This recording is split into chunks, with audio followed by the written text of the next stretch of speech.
the show. I'm Manny. I'm Terrence. And here are the goods. So the box office last week was pretty much as expected. No real competition at all. No.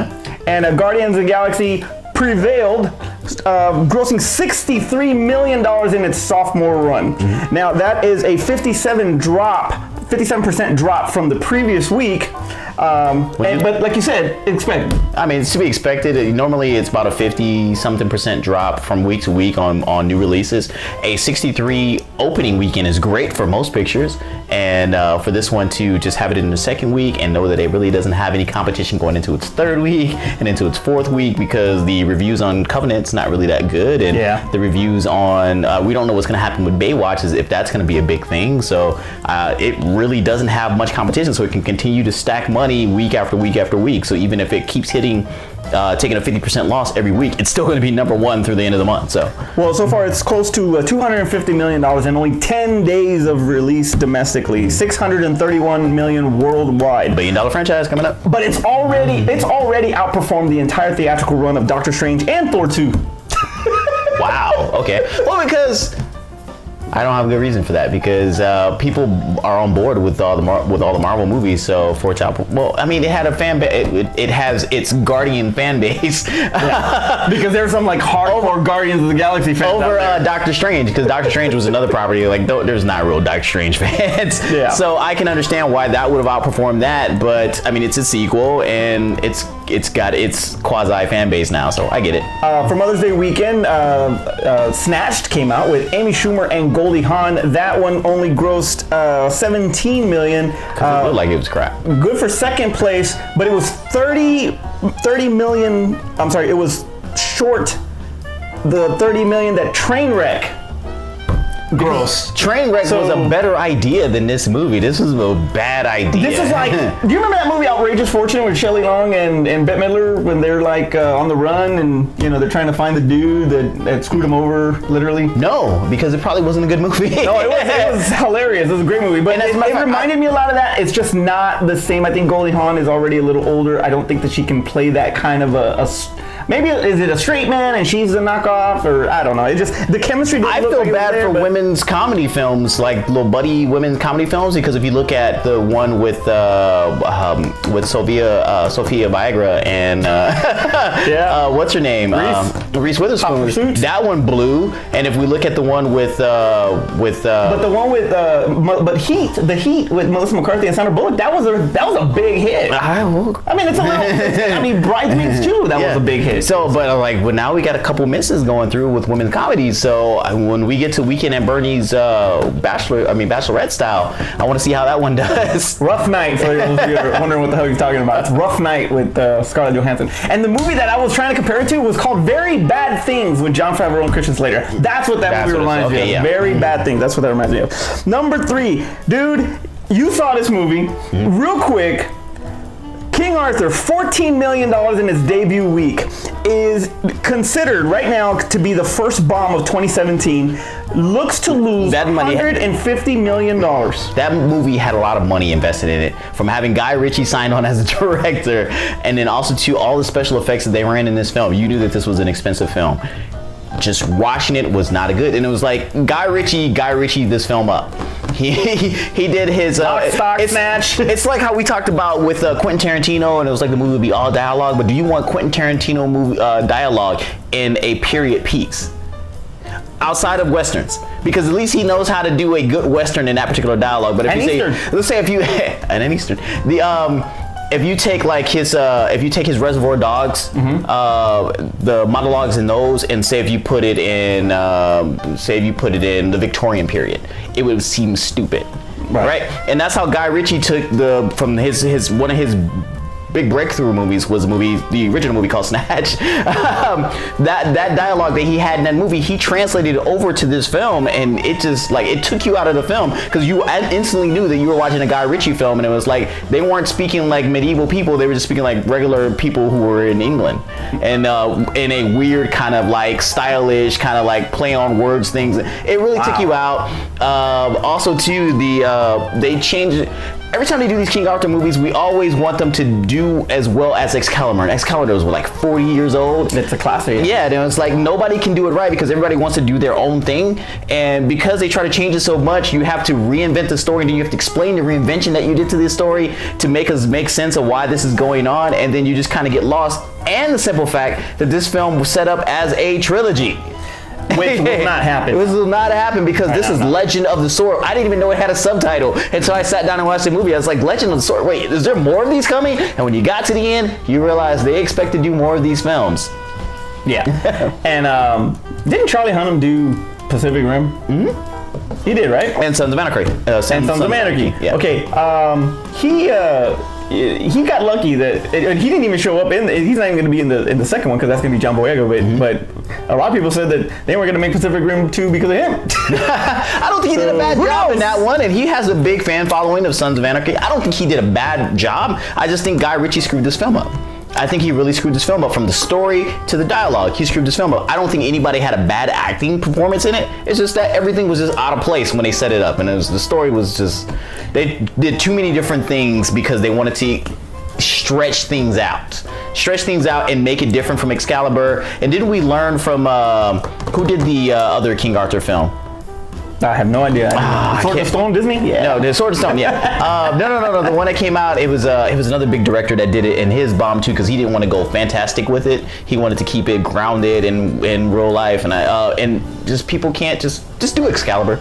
Just like we want Michael Bay to do Transformers 1985. I know what you're talking about. Yeah. I cannot remember. And it's like, I'll put it down below. But it's like, we want you to do Excalibur. That's it. Just do that movie. We'll be happy. You'll make a bunch of money. So Warner Brothers is gonna really need a hit for this one because it's luckily last year was a decent year with BVS no matter what, and Suicide Squad. But Warner Brothers looks to lose $150 million, which is why they're pretty much remaking Justice League twice because of the amount of reshoots it's doing. So they really are banking on that movie. Back to the box office for number 4, Fate of the Furious with 5.3 million, but it's already grossed over $1 billion worldwide.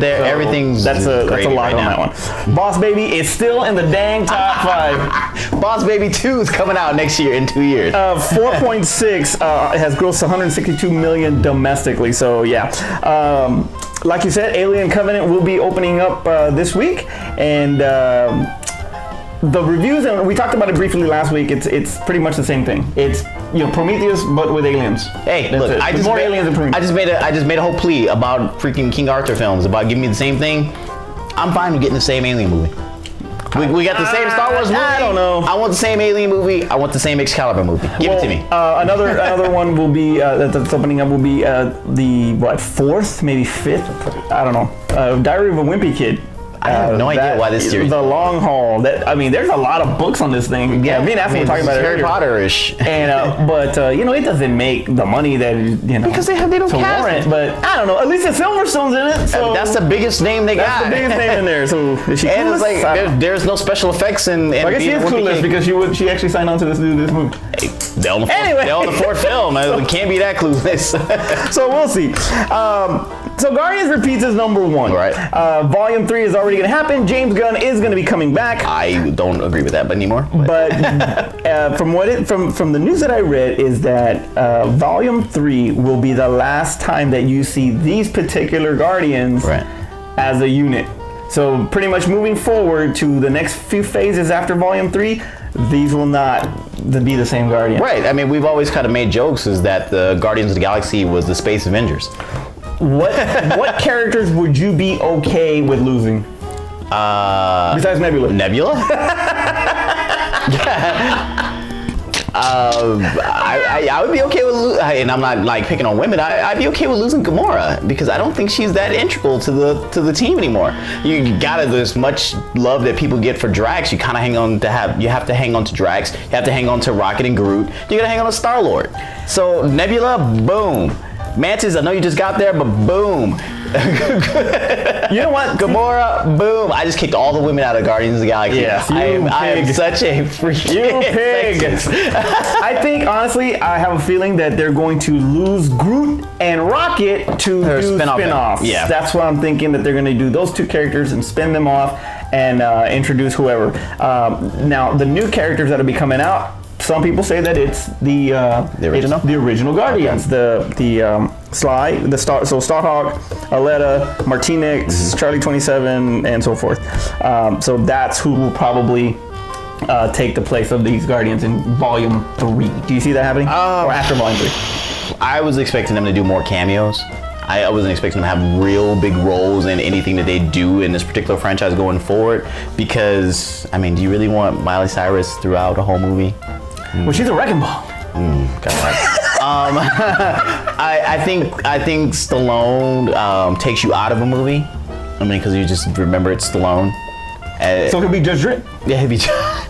He is basically Judge Dredd in Guardians of the Galaxy Volume 2, by the way.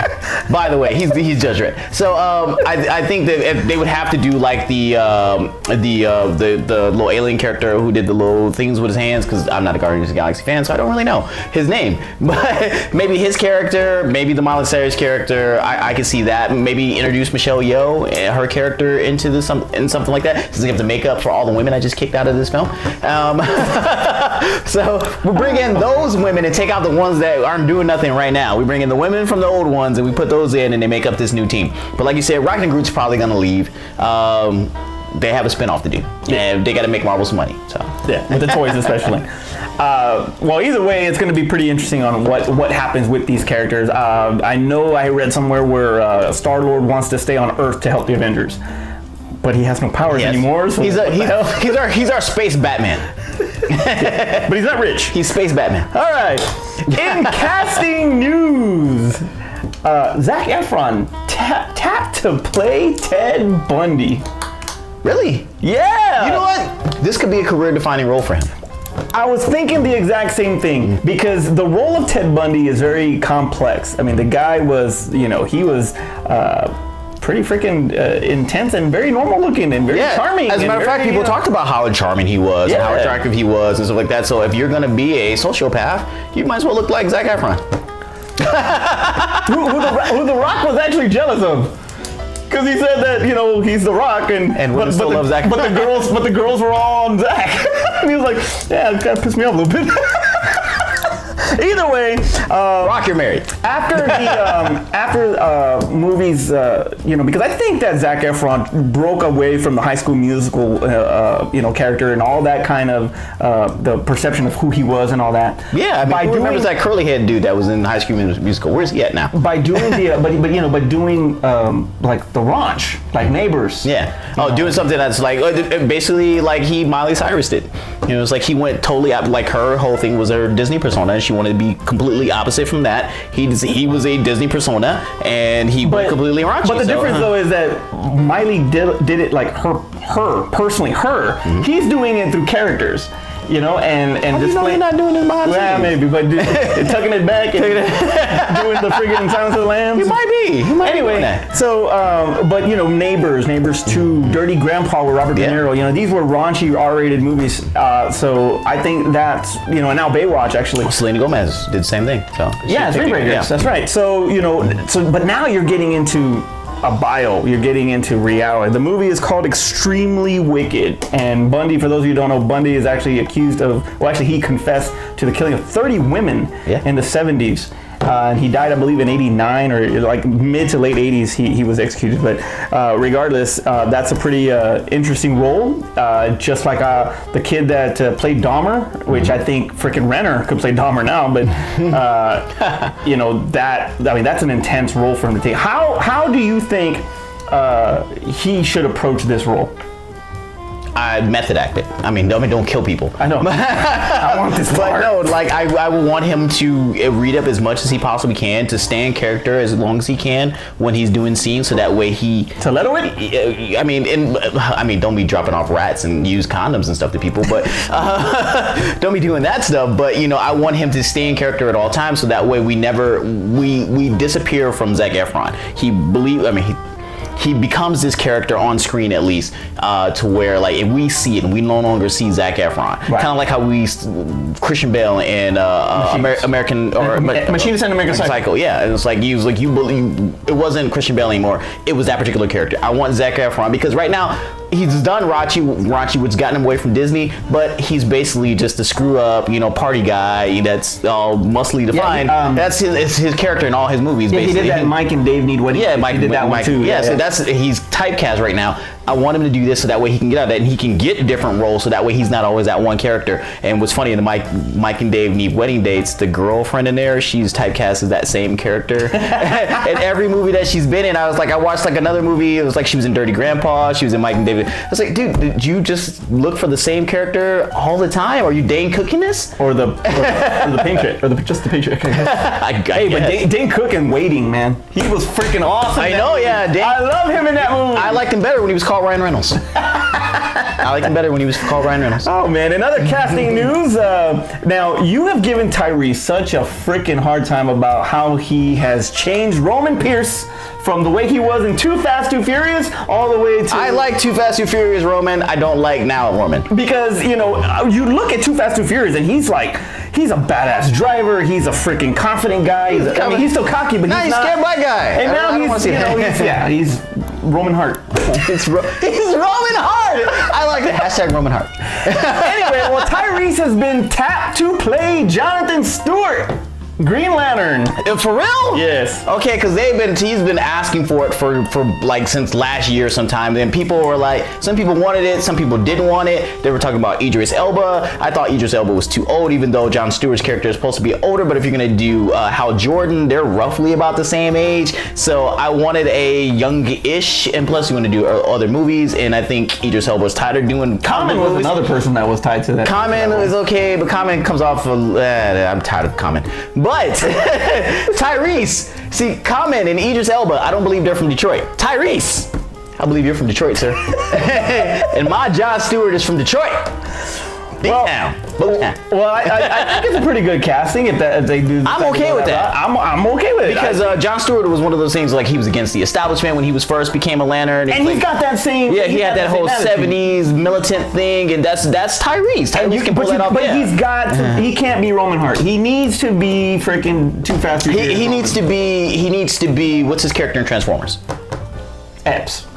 He needs to be that type of character as Jon Stewart. Yeah, and you know what you really think about Tyrese? You gotta admire the guy. I remember this guy I used to work with, right? And he's was he a black guy? No, he was dating this very beautiful woman. Oh, it sounds like a story about me. Very beautiful. Yeah. No, this one called back. So he was dating this very beautiful woman, and I asked her one time flat out because he's a little chubby guy, and I just asked her flat out, like, what's the attraction? Where's the attraction? Whatever. Why are you dating? Whatever, right? And she said because he asked. Flat out. So anybody that's freaking thinking about like, oh man, I can't. Yeah, just ask and you'll be fine. So basically, you say no. Basically, so if you want a superhero role, just ask. Like Because Tyrese asked to be in Transformers 5. He's in Transformers 5. Tyrese asked to be Green Lantern. He's Green Lantern. And he keeps asking to be Fast and Furious Roman, and they keep giving it to him. Why? Because he's supposedly Roman Hart. He keeps asking to be Roman Hart. I don't want Roman Hart no more. I want Roman Pierce. Anyway, so yeah, that was pretty freaking. That's a casting if that's in I like that. I want it to stick. Now here's a casting one that I do not like, and this is why I'm starting to have this Jai Courtney type of feeling towards Charlie Hunnam right now. Besides the fact that he hasn't done enough movies that did that bomb yet. So the thing I don't like about Charlie Hunnam. He was great in Sons of Anarchy. Mm-hmm. Okay? Yeah. Pacific Rim, he's alright. He Jai Courtney'd it big time. I'm telling you. Jai Courtney. Alright? And now he is interested in playing Green Arrow. This is an interview, in an interview in March. He's blonde. Okay. An interview in March. He can sport the goatee. I get it. This was his quote. I didn't grow up a comic book fan. And I haven't really seen any of those Marvel films or the Batman films. But I know they make a lot of money. It's just not really my taste. I must confess, I don't even know who the Green Arrow is. It's not part of my vision for my career and what I aspire to do. Oh, so he already shot this down. Now he wants to do it? Yes. So he said this in March, and now he's like, DC, I'm here, what are you waiting for, type of thing. You know, it's because he lost the Pacific Rim franchise. I think it's just, and Aspen said it just, she agreed with me. She didn't even know I said it, and she agreed with me, that he just needs a hit. Yes. He needs a hit. his freaking King Arthur bombed. Of course, at the time he didn't know King Arthur was gonna bomb, but King Arthur bombs. He, like you said, he lost Pacific Rim, and Sons of Anarchy's over. And it's like he needs something. It's kind of like when you talk to now these before when we had all these big name actors who are now big name actors, when they first got get involved in like Marvel and DC and stuff like that, they were on like I want to do my contract and then I want to move on to do other things. Even Chris Evans says stuff like that. But now they realize how it blossoms their career. They instantly get a fan base. They instantly get put into other bigger franchises and stuff like that. He wants to be in this only for money. Right. Downey though was already an established actor. Yeah, he was already an Oscar nominated. That was his comeback movie. It was Iron Man was his comeback movie. Yeah, because he went through rehab. He was a screw up for a while, and so Iron Man was his comeback movie. So he was like glad, like please make me the star in that movie, please. But what I'm saying is that Chris Evans, I saw him in not another teen movie. But like when he did the first couple Iron Man, he was ready. He was like, when I get my contract done, he was ready. I'm ready to direct with Snowpiercer. It was like he was ready to move on. Who? Chris Evans. He was in Iron Man. No, I'm talking about like after he did his first Captain America film. Oh, you said it's like he's like Iron Man. Like, what are you talking about? He was ready to direct. He's like he wanted to do other things and then. Civil War hits, Avengers hits, stuff like that. And he was like, well, I don't want to stop playing Captain America. and that's what I was going to say, because they gave him Fantastic Four. He was in that. He did 2 of them. That kind of like helped him up a little bit. And as a matter of fact, I think those roles helped him get freaking Captain America in the first place. But regardless, Hunnam looks like he does need a hit, and it's a bandwagon hire. I don't agree with it. I don't want him to do it. Like I said, he reminds me a lot of Jai Courtney. He reminds me a lot of Taylor Kitsch when they gave him John Carter of Mars and they gave him all this. I didn't hate Taylor Kitsch and John Carter of Mars. But I'm just saying, they gave him freaking Gambit. They gave him Battleship. Yeah, Battleship, Transformers, 2, 4. Battleship was not good. Gambit was. That's what I'm saying. So I'm pretty sure that the guy is. Well, first of all, Charlie Hunnam is he's a very good actor. He's great in Sons of Anarchy. He's great in Sons of Anarchy. He's a very good actor. And that's not taken away from anything as far as his acting ability. What I'm saying is that, his projects, they're just not. He's not picking the right projects right now. And I think that he thought this was going to be a franchise. He thought King Arthur was going to be a franchise. I was like, this one. But I think that I think Green Arrow is an easy way out, and I don't think it's a good idea because then, like you said, he's doing it for money. He's not doing it for heart. Yeah, it's like he's not. So how do you know he's going to capture Oliver Queen? He's not. He's going to Stephen Amell it. Yeah, but Stephen Amell is good as Oliver Queen. No, but he ruined Casey Jones. Yes, he did. Jones. That should have been CM Punk. I'll say it all day. I should have been CM Punk. Anyway, all right. So those were the casting news. I didn't realize the connection. I was like, he's gonna Stephen Amell, and I didn't think about. I was like, Stephen Amell's Green Arrow, dumbass. I thought that's what you said. No, I was thinking about Casey Jones the whole time, and I was like, totally forgot that he was Green Arrow. He really is Green Arrow.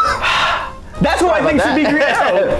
Yeah, but they're not going to do it because then they have to dress Grant Gustin. Yes, I know, but still. But there aren't. How many Flashes are there? Aren't there like more Flashes? I mean, him and Wally, but they're not doing. They're only doing Barry. They're not doing Wally. Well, now, if he was Wally in the Justice League, then it would be different. Then they could bring him back. Well, I already know he's Barry. Yeah, so he's Barry. So they'd have to change Grant Gustin to Wally, but they're not going to do that either. Out of all of those casting news, not to mention the fact that The Rock wants Armie Hammer as Shazam. Okay, I'd rather have him be Hal Jordan. If I would rather him be Hal Jordan, Yeah. but they're not going to do Hal Jordan. Well, they're gonna do Hal Jordan eventually. But that's why I would rather not have him there. But anyway, eventually. So out of all of those castings, so you got Zach, Tyrese, potentially Charlie if he gets his way, and the same thing with Armie Hammer. Which one of those castings would be the more career defining? I got Bundy and Zach. Yes, definitely. I mean, because if you want to talk about like what resurged his career, it wouldn't be Hunnam if he gets cast as Green Arrow. Armie Hammer, I mean, he's in a middle of the pack field right now. He hasn't done anything too great. He hasn't done anything bad. Everything he's been in, I've seen, has been really, really good. But he hasn't gotten superstar level. So even if he gets Hal Jordan, he's still going to be in a. It's going to be in a combo movie with other people playing other. So he won't be a spotlight. So I don't think that would be defining for it. It would be Zac Efron. Zac Efron. Like I said, unless Hunnam that's what I'm thinking. Unless Hunnam gets it and then it it revitalizes his career. But I mean. Taylor Kitsch's like a perfect example of it. But Taylor Kitsch's just perfection as Gambit. So I don't care what anybody says. I don't care what anybody says. I liked him as Gambit. I loved him as Gambit. All right. So on to a different type of casting news. First of all, one that did not get mentioned in the box office is the movie called The Wall. It was released it was in a limited release, and it only grossed over $800,000. Okay. So it was. Did it cost $100,000? If it cost that, then you're in good shape. But it starred Aaron Taylor Johnson of Godzilla fame and Kick-Ass fame, and a WWE actor, or WWE wrestler. Seen enough. John Cena now. And apparently that's why nobody saw this movie. Seen enough. So Cena was actually interviewed about the movie, and he said that this was probably his most the best role that he's got. Okay. Yeah. Okay. Based on what he's gotten out, and he does not like any of the roles before. So if you've 6 rounds, 12 rounds. That's the Marine, the original Marine, which was a horrible movie. Because they were. And I don't care what anybody says. That was a horrible movie. Hey, Rock did Scorpion King. Well, I'll get into that right now. Okay, But you got that one. You got 12 rounds. You got the bit parts in Trainwreck and Sisters with Tina Fey and Amy Poehler. So these movies are they're not, I mean, it's kind of like, and from the article that I read, they made a good point. For him to say something like that regarding those first two, like the Marine and the and 12 rounds, is kind of biting the hand that feeds you. Yeah, slapping WWE. So exactly, because that's WWE's, that's from film, from WWE films. Which, if you really think about it, the Marine launched Miz's career right there, to be honest with you, when it comes to acting. That's one film. Yeah. No, he's gotten several. Okay. He's got several of those, because Dean Ambrose also did 12 Rounds 3. I don't know, but anyway, so seen enough here. Seen enough, right? But no, it's the as far as substance, right? And the wall, no substance. So as far as substance goes in a film, I can see why he would feel that way. It's a lot of actors feel that way. They want to do something that's meaningful, that will move you, and it was like that you could be like, oh my god, he did a great job acting in this one, and everything else was just like a cheap, cheesy action film. And it was like he did it because one, it gives him exposure, gets him another avenue as far as his brand itself. But I'm sure he, like, as he's done a few of them, he was like, hey, I kind of want to do something that's a little bit more solid, a little bit more, of substance. So I can see why he would feel that way. It was limited run, and they probably wanted to see how it was going to do. If it does well in that limited run, then they can go worldwide with it. And all I gotta say about that movie, if you're near a theater that's playing it, you should actually go check it out. It's pretty freaking intense. It's the most I've ever heard John Cena cuss. Wow. He cusses a lot because he's playing a Marine, but a good one this time. And but it's really intense. So it's pretty good. You guys definitely got to go check it out. The Marine Fort. Yeah. No, Marine Down. Marine Down. That's right. The other movies like The Marine and 12 Rounds really didn't have the realism or the emotion that The Wall had, so it kind of like, it was just the warm up. Okay. So we have yet to see Cena in a really good movie where he is the star. Now, the same can be said about The Rock. Right. And you just mentioned that. Scorpion King. The Mummy Returns. Scorpion King and The Rundown were better received than his early because Cena's movies. His star was so much brighter and so much higher than Cena's was going into films. We had already seen that transition. Yeah, we'd seen enough already. But we'd seen enough out of other wrestlers who'd already made that leap. Hogan set the blueprint for this. In what way? He did Rocky. That's the only good movie he did. What are you talking about? He did Tropic Thunder. That was horrible. He did. Tropic Thunder. That was Thunder in Paradise. Whatever. Tropic Thunder in Paradise. Yeah, Tropic Thunder in Paradise. Like I said, he did Rocky. Didn't he? He did something else though. Yeah, he did Mr. Nanny. Mr. Nanny. That's what I was thinking. Suburban Commando. It's Suburban Commando. It's like he. They were awful movies. It was Bard. It was the 80s, and it was like the movies weren't great back then either. And what's the saying? Bite your tongue. A lot of the action and comedy films back there weren't that great. Sorry, but we had already seen that way. We'd already seen that, and then we had this dry spell where no other wrestler did that.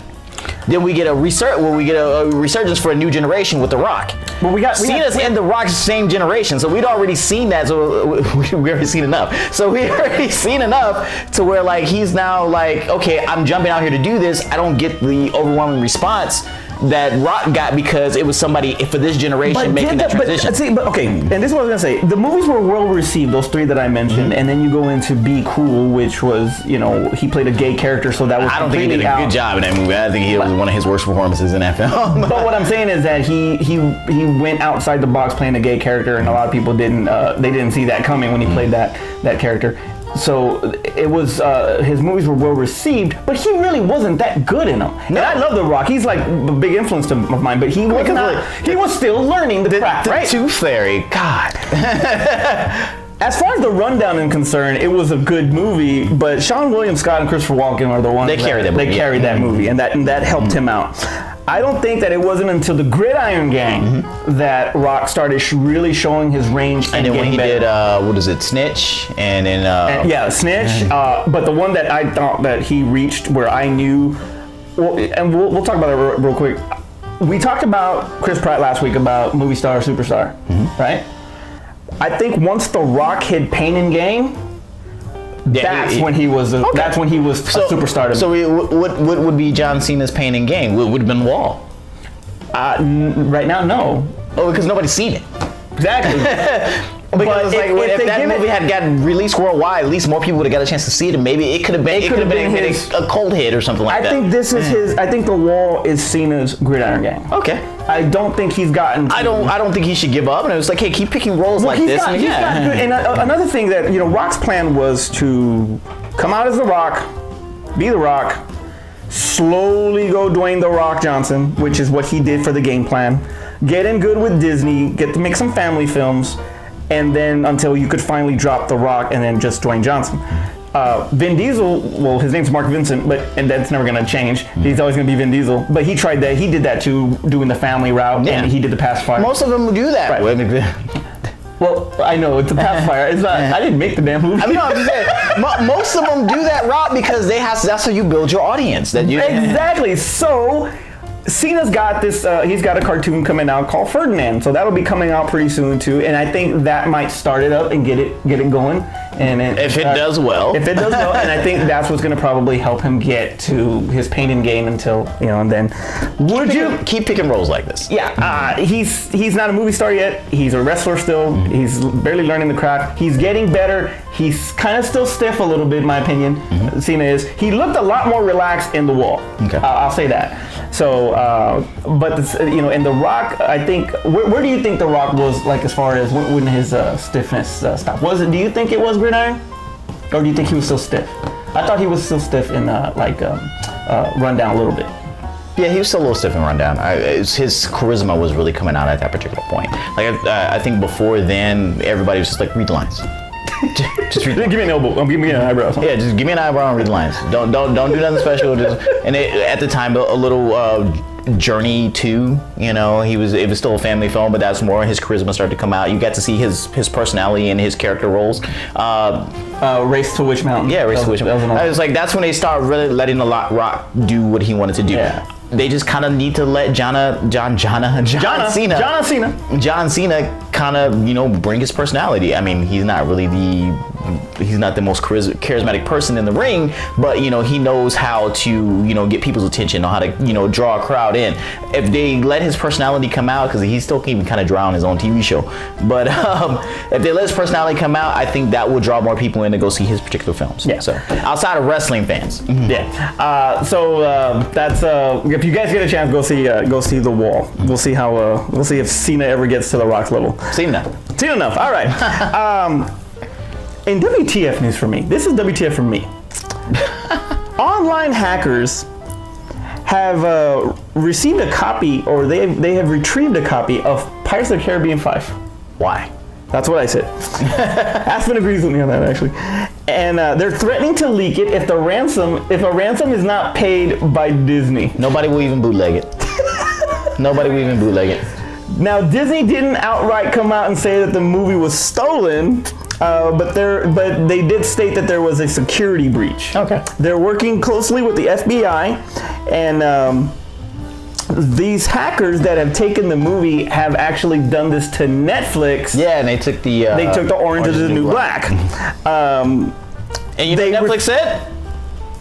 They didn't care. It was like, whatever. And not only did they not pay them, it actually helped their stock.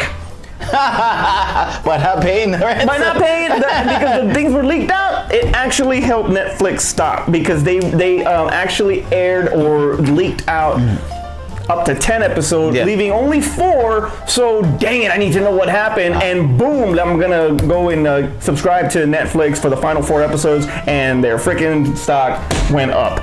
So how will this affect Hollywood in the future? Hollywood's already like upset about like bootlegging in general, piracy in general. It's like they feel like they're pirating pirates. Yeah, exactly. Funny. Irony. Every dollar that they lose to piracy, they're like that's the reason why my film bombed. Not because I didn't have a good film, it's because I lost it to piracy. If piracy doesn't do well, they're gonna blame this whole hijack thing on it.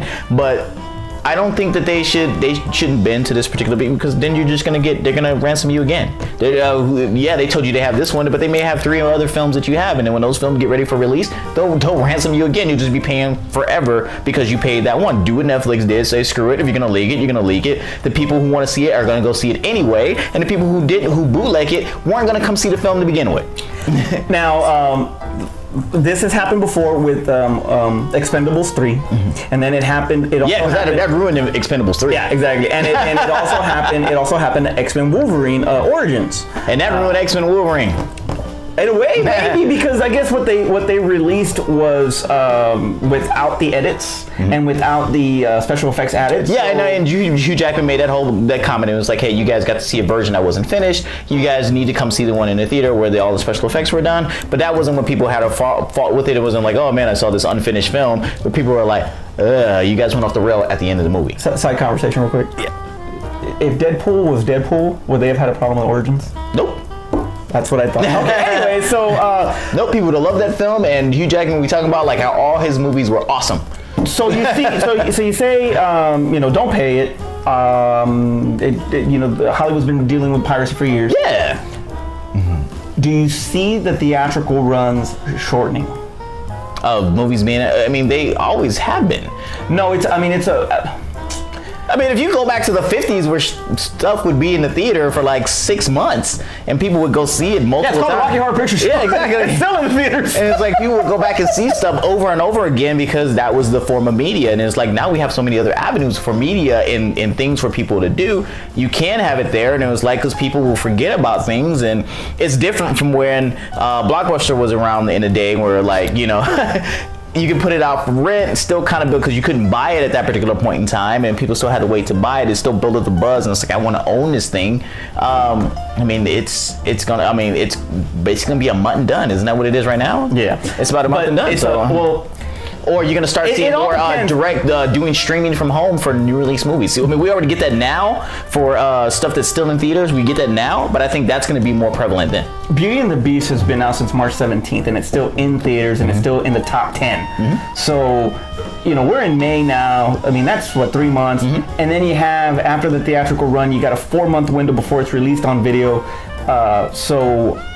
I don't think that they need to really shorten the theatrical time. They shorten the time before it actually comes out on video. Maybe. That's probably what'll end up happening. Instant cassettes. They're out in stores before the movie. But the thing about that too is they don't want to do that, because then it was like, people will be like, well, why am I going to go see it in the theater? I'll just wait till it comes out on video. If that were to happen, that would just demolish the movie theater business. They've been talking about that since the 50s about what, like, oh my God, we're losing all this money. It was like, we're gonna, movies are gonna go away, or like movie theaters are gonna go away. They're not gonna go away. Hey, the structure's gonna change. That quote that I just said from freaking Spaceballs, instant cassettes. Yeah, instant cassettes. They're all rich. Before the movie is finished. That's slowly coming to reality. Yes, because video on demand, in theaters they're actually coming out while the movie's still in theatrical run. done. So that's a dangerous thing right there. So hopefully, I mean, the studios aren't going to lose any money. It's just that the actual brick and mortar might go away like Blockbuster did. Yeah. Real quick though, and this is a conspiracy theory that me and Aspen were talking about actually, is what if there is no hackers? Pirates know, or Disney knows this movie's gonna suck, and they're just throwing this out there. Possibly. Hey, but we're gonna praise the fact that they're awesome CGI and de-aged everybody because Johnny Depp and his young Johnny Depp. Well, the way I know I saw that, I was like, oh, is Kruger gonna come out and take him in? But they're talking about how that they're gonna do it in intervals, like 20 minutes here and then 10 minutes here and so forth. Release it? Yeah, because they're trying to bait the studio into paying for it. Right. Yeah. No. But what I'm saying is that they're doing it like Disney's doing it. Like, yeah, just give them that. Give them that. Right, don't give them nothing else. And then they have to come to the theater to watch the rest. And we were like, conspiracy. Cena. C-O-N-spiracy. Anyway. So we're talking about John Cena. We're talking about The Rock. We're talking about Type 5.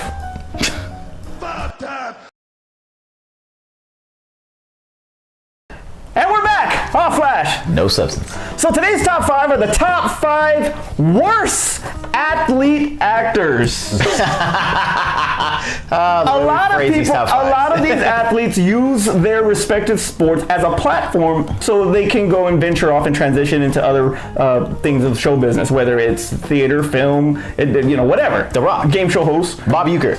The Rock's actually probably the best, most successful transition from athlete to screen there. The guy from Police Academy. Bubba Smith. So Terrence, go first. Wilt Chamberlain. Boombata. That was Conan the Destroyer, for those of you that don't know what the hell that is. Kareem Abdul-Jabbar. Airplane! I love it. Go! All right, sorry. We're doing honorable mentions already. All right. So number 5. All right. Tell your dad to push Walton down. See, no, he's off top. Oh, sorry. Okay. Number 5. Jordan. Michael Jordan. The only Jordan that I can say, not Michael B, but Michael Jordan. The original. I can't see the original MJ because that's Michael Jackson. Exactly. Forget it. Anyway, Michael Jordan, star of Space Jam. And when you look at his filmography, he's been in a lot of documentaries and stuff like that, and he hasn't really had big roles of anything, maybe a walk-on or cameo or something like that. But his one opportunity to take over a film, it was so bad. Charles Barkley did a better job in that film. Charles Barkley's horrible. Charles Barkley did a better job in that film than Michael Jordan did. I know, look, it was like, hey, you don't really act. You play basketball really, really well.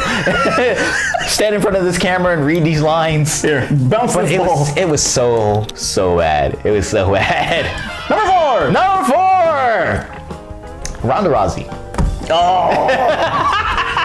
No. Oh my God. Because there is nothing better than her leaning or putting her arm on her hip and just leaning. Fast 7 trying to be feminine, and I'm sure she's a very feminine woman, but sometimes in movies when they make you be a masculine character and then you try to switch back to feminine, it doesn't always come off well. But that's not even talking about her acting.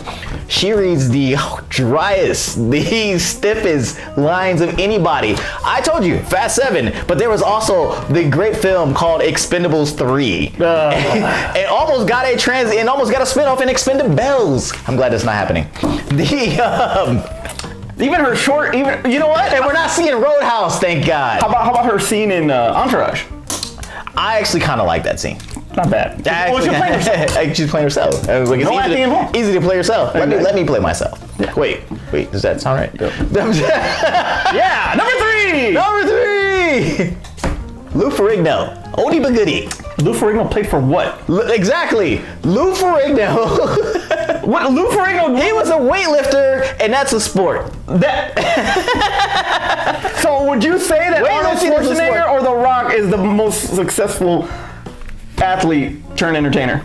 Arnold Schwarzenegger. More than The Rock. Arnold Schwarzenegger. You know that Arnold Schwarzenegger was governor, goddammit! Arnold Schwarzenegger's net worth right now is $300 million. Do you know what The Rock's net worth is right now? But, hey. $300 million? Let me give you $400 so you can have some petty cash. hold up. Translate that, because he made his money in the 80s. He made his money in the 80s. If they were making the same type of money they made in the 80s, they were making it. We're off topic. We're off topic. Anyway, go. Lou Ferrigno was a bodybuilder, and that's still an athlete, correct? Okay. It's athletic. Okay. It's an athlete. It counts. So anyway, he did so great that he didn't never get lines. He growled. He never got lines. How do you flub a growl line? Exactly, because he is actually deaf. And I'm sorry. He's actually. Hey, you're my Hulk, baby. And you're my Hulk. He was obviously the original live action Incredible Hulk. But he was also in. He was a minor character in Scorpion King, the best movie featuring The Rock. Next. He was also in Sinbad of the Seven Seas. He was Sinbad. He was Hercules. He was also Hercules. I loved him in Hercules. That's not a good film. All right. Number two. All right. And I debated making this one number one, but I found another one who could be better than him on number one, so he's moving down to number two. Okay. Shaq. Good one. Shaq. His gems: Steel, Kazam, Freddy Got Fingered. All these movies were horrible. I mean, horrible. I couldn't find one good Shaq film. Blue Chips.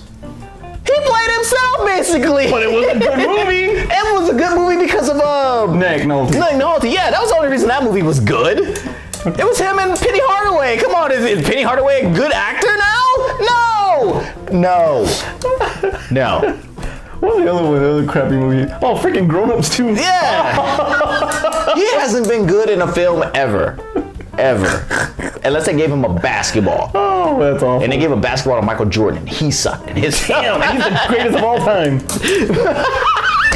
That's fucking worse. Number one.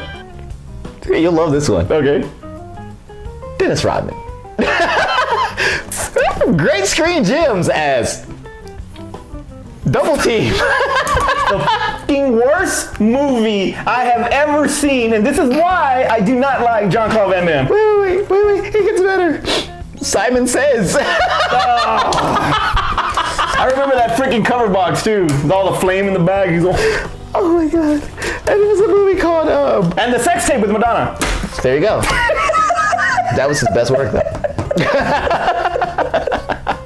Hey, that's my top five. Oh my god. My number 5 is O.J. Simpson. Freaking Nordberg from Naked Gun. I liked him in that. It was horrible. I like Good Times. I just love the Naked Gun. Leslie Nielsen carried him in that movie. He was funny, but the acting wasn't the best in the world. Some of the things that like his facial expressions and stuff was just really ugh. Number 4, Jordan, also Space Jam. I mean, you're talking to Bugs Bunny. He's right here, but you're looking over there. Like they didn't hold the ball in front of him. Yeah, like right you're reading. Yeah, exactly. You're freaking reading. Mike, right here. Mike here. Right here, Mike. Yeah, you need help on that one. Number 3, Hulk Hogan. Oh, for shame. Hulk Hogan. For shame. The brother, he's in the Thunderlips. Come on. The brother's in the wheelchair and he's holding his hand and he's trying to grip because he's paralyzed and Randy. Because the brother's name's Randy. The ultimate male. And then he goes, the ultimate meatball. And then he's all, you gotta rip, and he's all, oh god, he sucks in No Holds Barred. He sucked in that movie. He sucked in Mr. Nanny. He sucked in Suburban Commando. He sucks. But I love Hulk Hogan. Whoa. And he's always gonna be Thunderlips, the freaking greatest wrestler in Rocky movie. Well, the only wrestler in Rocky movie. The only wrestler in a Rocky movie. I don't care. I loved him in Rocky 3. I hated him in everything else. And like you said, he was playing himself. He was so screwed. All right. Number 2 is Shaq. Number 2, Shaq. Kazam, awful. Just really, really bad. And which was worse, Kazam or Steel? Steel. They're both bad. They're both horrible. And then even the little brief part on freaking CB4 was bad. True. With and they got the chickens and they fucking redding the heads off and it's awful. So Shaq, I love you too, but no, just stay away from freaking acting. Number 1 is also Dennis Rodman. I cannot stand that dude as far as acting. I can't believe you put Dennis Rodman. I didn't think you were gonna put Dennis Rodman. I had to put because Double Team to me is the worst movie, one of the worst movies ever freaking made. I would rather watch Batman and Robin than Double Team. That's low. That's bad. I'd rather watch Quest for Peace, Superman 4. Then Double Team. Calm down, sir. I hate that movie. Honorable mentions. Ray Allen. Wait a minute. And he got game? No way. He was good. Jesus Shuttleworth. No. Or Threesus. No, you know what? Denzel was good in that film. Ray Allen was not good in that film. Oh, man. Brian Bosworth. The boss. What was he in? Longest Yard. Not even that. He had his own movie. It was called. Dude, I know what you're talking about. I forget the name of the movie, but that was not good. That was right after he got out of football. You gotta look it up. Yeah. I know what you're talking about, though. That movie was not good. You remember Lyle Alzado? He was also a linebacker for the freaking. Yeah. And he had that movie, The Executioner. I remember Lyle Alzado. He had a bunch of commercials, and I remember he was American Sweetheart. Who else? I mean, that's all I had for honorable mentions. Was I never really liked Ray Allen in He Got Game. I had Ronda Rousey also. Okay. But because she does this shit all the time. She does that like a lot. She just does it a lot. It was like, look feminine. Dan Marino in Ace Ventura. Hey! He had like a 2-second part. You can't put that on him. He was in Bad Boys 2. Because they're in Miami. He didn't like him that either. Oh, man. And probably one of the worst actors, because I don't understand what the hell he's saying, is the Great Khali. I don't understand anything he says. That it was so bad that they had to give him subtitles on The Longest Yard. That's how bad it was. Bill Goldberg in Santa's Sleigh. I hate that movie. That was one of our worst Christmas movies. Kevin Nash as Super Shredder and the freaking villain on The Punisher with Thomas Jane. Hold up, wait. Those weren't bad. Wait, hold on. I call foul. Foul tip. Kevin Nash is not a bad actor, and I liked him in The Punisher. And in Super Shredder, he had no lines, basically. Didn't they dub him over? See? That's how bad it was. He was just a stunt double for Super Shredder. I'm not even gonna freaking pick it was like saying Ernie Reyes screwed up Donatello because he was in the costume. Oh man, so that was our worst athlete actors. I forgot about Barkley. He is one of the worst. He's a horrible actor. Oh my god, that was. But like Space Jam it wasn't his movie. It was Jordan, so Jordan. He has to carry it. A lot of people say LeBron James too. I haven't seen enough of him. I think that Trainwreck. What did you think? There was another movie that he was in where he played a friend. No, it was Trainwreck. I'm thinking of Trainwreck. It was Trainwreck. And he was stiff in that film. Yeah. Well, I'm gonna give him a pass. Because he's still learning. Yeah, I'm gonna give him a pass on that one. I should give Jordan a pass. I should really do. No. You know what? You're on the pedestal of basketball up here. We're gonna knock you way down here in acting because it's not gonna happen. But anyways, give us your top 5 worst athlete actors of all time. Which is funny is because when we were talking about this top 5, who was a good one? The Rock is one. The Rock for sure is one. We got our top 1. But anyway, make sure you put your list below in the comments because we always like to hear what you guys want, what you guys have for your top 5 list. Whether it's a combination of what we had together or if you guys have some ones that we didn't even think of because we forget a lot of them on a lot of times in these lists. But as always, make sure you like and subscribe in these videos so that way you know of new ones that come out. But we also know we get feedback from you as far as that we're doing a good job in the... Or we suck. We suck in the topics that we pick for these top 5s. Also, too, I've never mentioned it before, but just a little notification on YouTube on the channel. So if you guys really do enjoy us, make sure you turn the notifications on so that way you are aware when the videos actually drop because I put them up in weird times. Yes, you do. I got a notification at 3 in the morning. I could sleep. Shout out to the Sexology Institute. The Sexology Institute on St. Mary's. Can we be part of their testing? They put on a burlesque show last week, and it was actually pretty freaking entertaining. It was my very first burlesque show. I was so turned on. I don't want to say excited, but like interested in what I was doing because I'm trying my best not to say no to my wife when she wants to go do something. So I said yes to this thing. I actually Googled what to wear, and I wore rolled up sleeve white shirt with suspenders. Courtesy of my daughter. You didn't wear jogging pants with no underwear? No. I was gonna wear the Borat bathing suit, but anyway, Kango hat, slacks, and all the good stuff. That's where your hat's at. That's what, probably. Your hat's in there. Anyway, it was very interesting. Shout out also to the host, Mrs. Camille Toe. play on words for camel toe. That thought was hilarious. I was laughing my ass off on that. But she was hilarious. She was great. The entertainers was great. Pasty Pops was the name of the. What's funny is Camille Toe, all you're gonna do is make people look at your crotch from every time you say your name. Well, yeah, exactly. They actually took me up on the freaking stage. Oh, you got to go on the stage. Well, because they take it off. She called me a newsie. She goes, "Are you trying to be a newsie? You know, extra." Oh, because extra, and I told her. How old is this lady?